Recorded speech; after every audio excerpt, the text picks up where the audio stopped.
Bats are often misunderstood and feared creatures, but they play a vital role in ecosystems around the world. From pollinating plants to controlling insect populations, these fascinating mammals deserve our appreciation and protection. Welcome back to Rewildology, the nature podcast that explores the human side of conservation, travel, and rewilding the planet. I'm your host, Brooke Mitchell, conservation biologist and adventure traveler. April 17th is Bat Appreciation Day, and to celebrate, we're releasing this special minisode to share with you Iroro Tanshi's incredible story about rediscovering the short-tailed roundleaf bat in her home country of Nigeria. We rarely have the opportunity to find a lost species, and sometimes magical moments like this one come to us. If you'd like to hear Iroro's full story, including her journey into bat research, engaging local communities in bat conservation, launching her NGO, Small Mammal Conservation Organization, and lots of laughs, scroll through the archives and check out episode 36. Don't forget to submit your photos for Rewildology's 2024 Earth Day contest. Our theme this year is thriving freshwater and marine ecosystems. To learn more about the contest and to submit your photos, check out the link in this episode's description or head on over to the website and click on the photo contest page under the resources tab. All right, everyone, please enjoy this short and sweet Bat-tastic minisode with Iroro.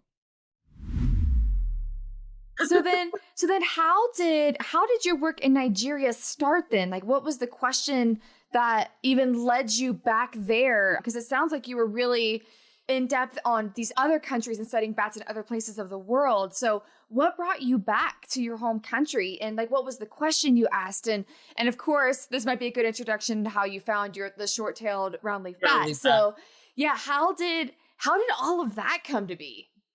Okay, I really like that question because I haven't thought about it that way, where it's like you're going to these different countries and doing bad stuff or getting inspired by work from other countries. But so I'd already mentioned that there's very limited expertise, right? And to a certain extent, I've been quite passionate about helping to improve the capacity in country, and just evidence, like basic scientific evidence for general ecology and of course bioecology.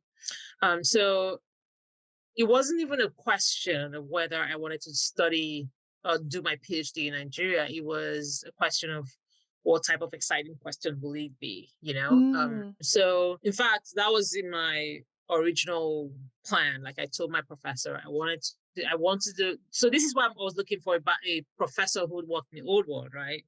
I wanted to do my work in Nigeria, and that's kind of what she, supports anyway. She gets all these international students who want to go back home to do their field work, and so that's kind of that about going back home.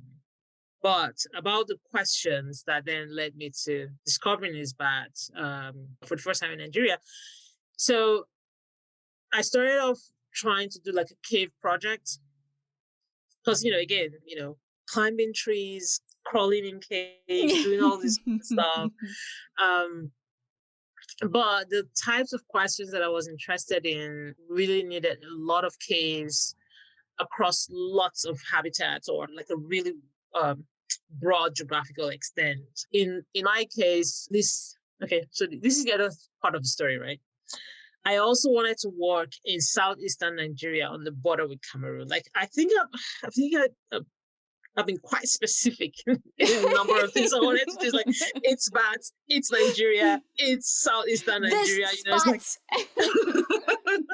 so because they've got the best forest in Nigeria. Like that's the only place where you find primary forest, like untouched forest left, in Nigeria. And they're also the local people are also quite sympathetic to conservation work in general, because there are a lot of it has the highest concentration of NGOs working on conservation for any part of the country. So oh wow.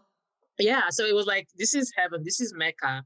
It's and it's a biodiversity hotspot. Oh my gosh, for bats. And I just, yeah, automatic. It was like an automatic decision, you know. Mm. So, but the only snag there was my cave interest wasn't quite fitting in. So when we visited in 2014 December, into January 2015, my professor actually came out with me, and we sort of started trying to find caves. First of all, no one's done a cave project in the area, whether for bats or for any other taxa. So they're fairly undocumented, so to speak. So you've got to find local people who know where the caves are, and try to find those caves. And some of these caves were like a whole day apart. There was no way I Mm. was going to be able to really manage like a full scale project, looking at caves for the types of questions that I was interested in too. So I ended up just saying, my professor and I, we just sat down thinking about what to do, and we were looking at this beautiful mountain landscape. And she was like, "Why don't you look at elevational graders?" I was like, "Yeah, that sounds fun." Because, again, it meant I will be mountaineering and, just climbing all of these fun places and going to top of ridges and whatnot. So that's kind of where that set off from. So I sort of looked at the literature. There was a lot of cool stuff to be done, especially in the old world. So that's where it all came from. So my project became an ecological question about what bat communities are in the lowlands versus the highlands, like, Mm. and how does that change as you go up? What are the processes driving that? And, mechanistic, is it stochastic, that sort of questions, set of questions in community ecology. But then before I went out, I needed to know what species to expect. Mind you, starting 2013, I was already pulling together, after an internship at the Harrison Institute in the UK. I was already pulling together in fact, I already had it at the time, a database of bats known from Nigeria. So Mm. every bat ever collected and reported in the literature or in museums, I had it on the database. So I kind of knew what bats we had. And I was already working on that. Internship gave rise to a Bats of Nigeria project that we were already working on. So I kind of knew what bats we had and what we didn't have that you could expect to find on either side. So where Nigeria was a gap, so to speak. So I made a Mm. list of bats that I could potentially find at my field sites, but on the basis of it being known from either sides of Nigeria or it being known on the border with Cameroon. Because Cameroon has received quite a bit more research for bats versus Nigeria, but we share this exciting biodiversity hotspot, so it's almost, intuitive to kind of expect that what you find across the border, you find on this side. So Absolutely, because they don't kind know of country lines. exactly. So I kind of, had a list that I was looking out for stuff. But a number of these bats that I even had didn't really have a photograph out there. So you weren't sure what it was. So you were just looking out for characteristics. It was like, oh, Mm. this one has got unusually large ears. Okay. That's enough for me. And then this one's really fluffy and just slightly bigger than this other one. So that's kind of how I kept a mental note of what to expect. And so on the night we were collecting bats, and I pulled out this one bat because you trap bats, and then you go to the trap, you pick up the bat and put it in the bag and move it to your processing station. And so when I opened the bag and took out the bat, I was like, "Wow, what are you?" Because it has these really big ears. It's like Yes. unusually large ears, and it has like a button for a nose. It's like the middle of the nose is slightly flattened, and so it's like Yes. roundish flattened. It's like, oh my gosh, this is so exciting. So I think I may have said a lot of things that night to my crew, like, "You have no idea what this means. This is a bat that hasn't been caught in like 45 years. This is just." I was just literally talking to myself and just being so completely carried away. And Oh, I wow. think they let me get on with it. Like they were like, "Don't interrupt her. Let her just," because I was sounding a bit crazy. I think it's a shame. Let her get it out. Let her get it Because out. I was really excited, and so that was quite something to have seen that species at that time. Yeah, but of course, 10 days later, we were running away from fire. Yeah, yeah. So tell me about that. So, like, you had this euphoria moment. You're like, oh my I gosh, here know. is this bat that had, like you said, that hasn't been seen in 45 years. It is in my hand. Oh my God, this is history. Literally, we're making history right now. Yes. Then what happened 10 days later? What realization came at that moment? Right. So the time we collected, the first individual we collected that I was basically going crazy about was in the lowlands. And so we'd spent maybe 4 days at the site. I think it must have been on the third day we caught that individual. So by the fourth day, we were done. And we started moving up to the next point on the elevation. So basically, what I was doing with my project was I start off at the bottom, 4 or 5 days of trapping, and then I moved to the next stratum, which will be about maybe 300 meters elevation, difference from where it was coming from, or 250-ish. So at this point, I was already now in the mountains at about 400 meters elevation. And for a mountain that's steep, it's got some gentle sections, but it's quite a steep mountain. It's not an easy thing to navigate. Okay, especially at night. Oh, We're yeah. just lucky to have like a small tableland somewhere where we could set up our camp and then set up traps. So we were just out trapping. It must have been the second and third day, and it was unusually windy and hot at the same time. Usually it's quite cool in the forest because, it's forest. A lot of the light's shaded out and a lot of the moisture has been trapped and kept kind of in place. So it's not cold. It's like cool. It's like nice. It's not hot. It's not very bad. So it felt like hot air and it was windy. We could tell it was windy because the canopy, the leaves were moving a lot. But then just about when darkness hit, we started seeing from a distance that, there was a line of fire and it felt like it was moving towards us. I was like, oh, we have to move. Oh, God. Anything can happen in the forest, especially in a mountain. It could move in one direction and then find you and just trap you in the forest. I could not even think of an alternative at the point, which was, the only option was let's get out of here and just save our lives, basically. But also we had a volunteer at the time who was asthmatic, and so I was like, Mm. we have to get her out. So we quickly just got to camp, closed the traps, got to camp, protected. So we kind of protected all of our food and stuff by just getting them together, covering them with blankets, wet the blankets in case the fire came through the camp. And then we took all of our equipment that could not be replaced in country. And it was quite a bit because everybody had something on their back that was quite heavy. And in fact, Mm. someone had to carry something on their head. It was quite, it was a mad rush to protect and save ourselves at the same time. So we kind of just made a run for it. And by the time we got to the village, it was must have been 1 o'clock or at least definitely past midnight at this point. By the time we were setting up tents in the village to sleep that night, because we couldn't go into people's houses. It was just not fair, to go Yeah. bothering people at that time. And, we hadn't realized that fire was a problem in this place, or at least as bad of a problem. So yeah. So that night we got into the village. The nearest house, we just pitched our tent right behind in the backyard, like because there's no fencing. So we just got in, camped there, and just sort of try to be grateful that we were able to escape, so to speak.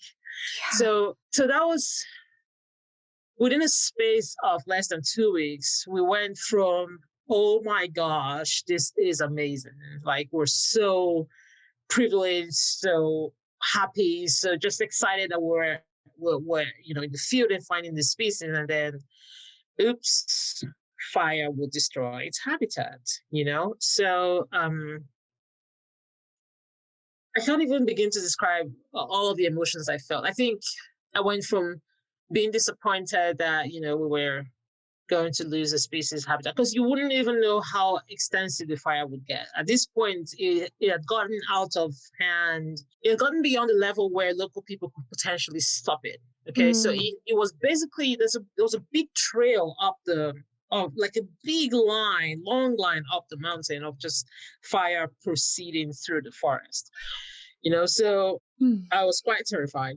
But then, as you can imagine, I was also quite terrified that this is it. I no longer have a PhD project, like, because again, this is the reason why I wanted to be at this site, right? To be in undisturbed forest. But luckily, it stopped just about 200 meters of that camp that we had escaped from Wow. because there was That's a so stream. close. I Oh my know gosh. there was a stream coming down the mountain, and so Woo. that I know. So, but it didn't stop immediately because we went into the village, tried to talk to people. They were like, no one's gonna care about fighting fires. The government has tried, and a few other NGOs have tried. Like, just don't even bother. So, well, we had to leave first of all to confer with my advisor and say, look, this is terrible. I don't know what to do. Talk to me. Um, give me hope, I guess. Because I really did lose hope, I have to say. But I think we found a way around it. Mm. Man. Yeah. Man, you're just like taking me through that emotional roller coaster. I can't even. No, don't apologize. No, I'm just like putting myself in your shoes and I just can't even. I can't even Yeah. fathom like what that Yeah. had to have felt like. Well, one, literal fear for your life. And then two, like, oh my gosh, my academic career could be toast. And then three, what about this species that I just found? What's going to happen to them and the rest of them? I Oh my know. gosh, I would have drank I a lot know. that night. Goodness. Like, Yeah, and it's such an interesting species in the sense that it's like, do not even disturb. It's like it needed, how you go into a hotel and you say do not disturb, put that sign up on your door, mm-hmm. or even at home and you just say do not. This is the species, this is that species that says do not disturb.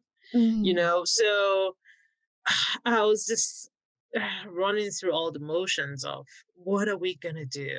If you say everybody else has tried to, stop fires in the past, and you're saying we can't do anything about it, you're just taking away all of the potential for stuff. You're taking away all the hope, or anyway. So it was quite an interesting and terrifying period, I have to say. Yeah. So then what was the next step? So I'm assuming like an action plan was made. So what did you do next to either combat this issue or find a way around it, or did you move sites? So what did you do? Well, I did move sites. So I spoke with my advisor and she was like, well, let's confer in a couple of days after the condition of the fire. Did it stop? Like how far did it get? Blah, blah, blah.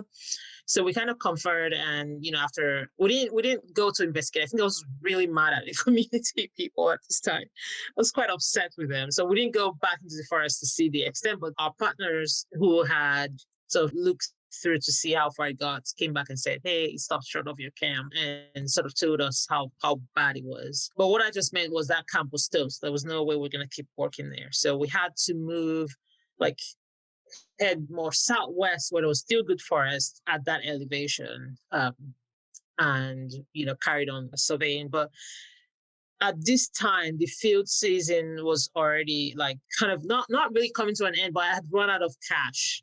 Okay, so Mm. this is the really, I don't know if it's the same thing with other people doing work in the field because of the uncertainties of transportation and getting people to work with you like local assistants and all that. Because I usually have a big team. Okay, um, you make a budget for one thing and then you get into the field, money just disappears. It's- Okay, it's like, what are we going to do? But the other thing is also, I think this was the second day of trapping at this site, and for you to make that journey to that site, it costs a lot of money. Okay, so Mm.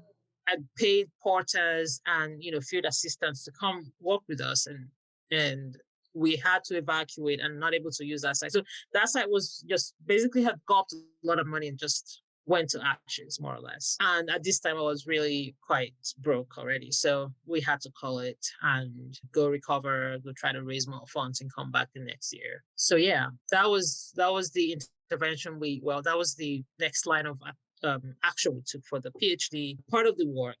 But I think there's something about just knowing that, okay, if you say everybody else has tried and there's nothing we can do, how about we sit down and take stock of what people have done and see if there are gaps in what they did. And maybe we can then start to think, oh, maybe there's a solution here or there. That's kind of the approach we took. So we started having meetings, small group meetings, but also a town hall meeting to say, guys, something has to happen, And it's funny because when we were having some of the more individual or small gathering meetings, people would say, oh, no one's going to care. No one's interested in fire. It even burns their farms. They're not interested in stopping it. But during the town hall meeting, like, people came with raw emotions. They were like, my farm got burnt 2 years ago. Like, my entire life was gone in an instant.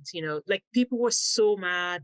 In fact, we got told about someone who died of a broken heart just because all of his life work was gone because fires had come through. So these fires will originate from farms where people, just before the planting season, would try to take out the brush. And so for farmers who are not, careful, this can then become a wildfire that goes to other people's farms, but of course also the forest.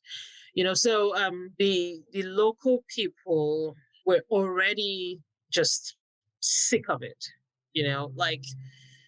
so even though a couple of people have said this was impossible, we'll play this stuff here and there, a good number of people were like, let's do something, and I'm happy this is happening. Let's come together and make it work.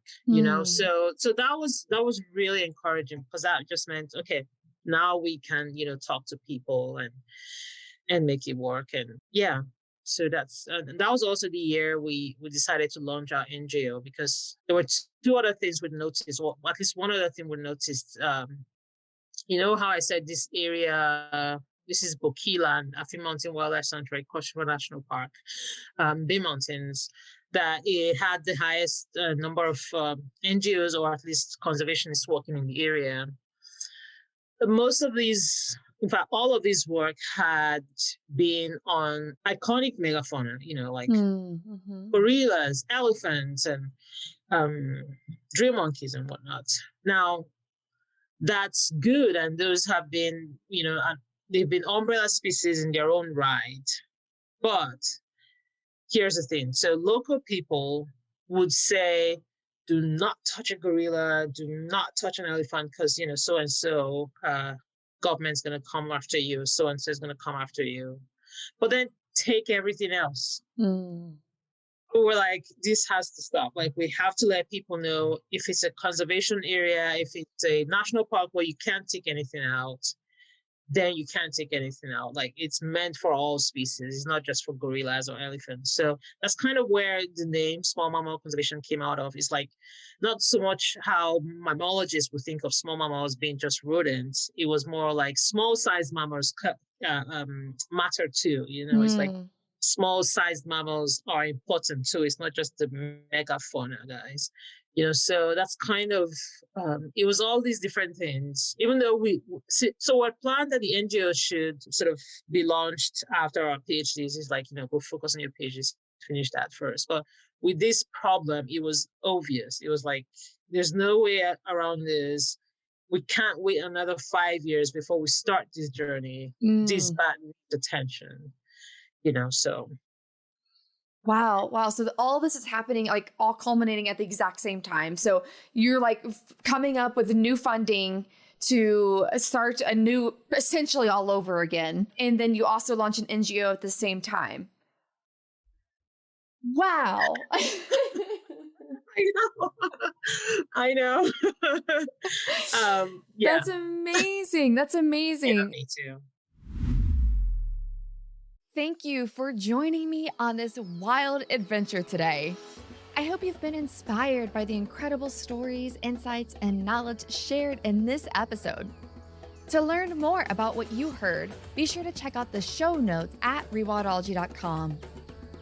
If you enjoyed today's conversation and want to stay connected with the Rewildology community, hit that subscribe button and rate and review the show on your favorite podcast app. I read every comment left across the show's platforms, and your feedback truly does mean the world to me. Also, please follow the show on your favorite social media app, join the Rewildologist Facebook group, and sign up for the weekly Rewildology newsletter. In the newsletter, I share recent episodes, the latest conservation news, opportunities from across the field, and updates from past guests.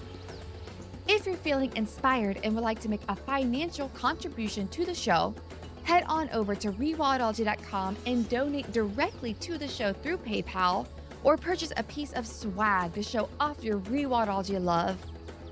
Remember, rewilding isn't just a concept, it's a call to action. Whether it's supporting a local conservation project, reducing your own impact, or simply sharing the knowledge you've gained today, you have the power to make a difference. A big thank you to the guests that come onto the show and share their knowledge with all of us, and to all of you Rewildology listeners for making the show everything it is today. This is Brooke signing off. Remember, together we will rewild the planet.